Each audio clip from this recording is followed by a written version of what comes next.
आता पुराचा धोका हा निर्माण होतोय की काय असा प्रश्न आता उपस्थित होतोय आणि शेतांमध्ये सुद्धा आता पाणी शिरलंय. आता आपण पाहू शकता की इथं अनेक शेतांमध्ये पाणी शिरलंय. शेतकरी आणि शेतकऱ्यांची पिकं ती अडचणीत आलेली आहेत.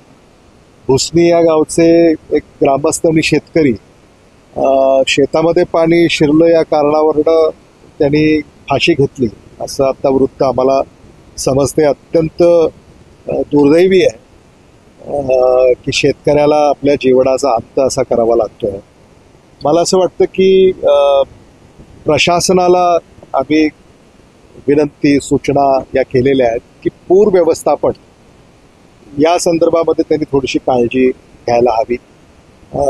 सतर्कतेचा इशारा त्यांनी दिला होता का नाही याची मला कल्पना नाही, पण आता तरी कारण आणखी 3-4 दिवस पाऊस आहे अशी साधारणतः माहिती आपल्याकडे आहे आणि मराठवाड्याला ऑरेंज अलर्ट हा जाहीर केलेला आहे. म्हणून मला असं वाटतं की पूर व्यवस्थापनाच्या संदर्भामध्ये आता उदाहरणार्थ इथं या बराजवर जे गेट्स आहेत ते गेट्स सुद्धा नादुरुस्त आहेत. म्हणजे गेट्स हे आपल्याला समजा उघडायचे आहेत किंवा बंद करायचे, ती सुद्धा व्यवस्था इथं कार्यान्वित नाही. त्यामुळं म्हणजे गेट्स जर उशिरा उघडले तर मग शेतात पाणी शिरतं आणि समजा गेट्स लवकर जर उघडले तर मग पाण्याचा प्रवाह आपल्याला नदी वाटे पुढे जाऊ देता येतो.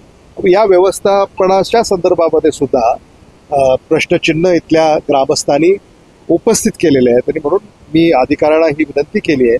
मी जिल्हाधिकाऱ्यांशी सुद्धा चर्चा करणार आहे, पालकमंत्री महोदयांशी सुद्धा चर्चा करणार आहे की या सगळ्या पूर व्यवस्थापनाच्या यंत्रणेसाठी निधी उपलब्ध नाही.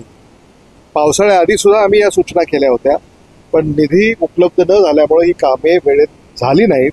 आत्ता सुद्धा त्यांना आम्ही सांगितलंय की 48 ते 72 तासामध्ये हे कामे आपल्याला करावी लागतील, अन्यथा काही अनर्थ घडू शकतो.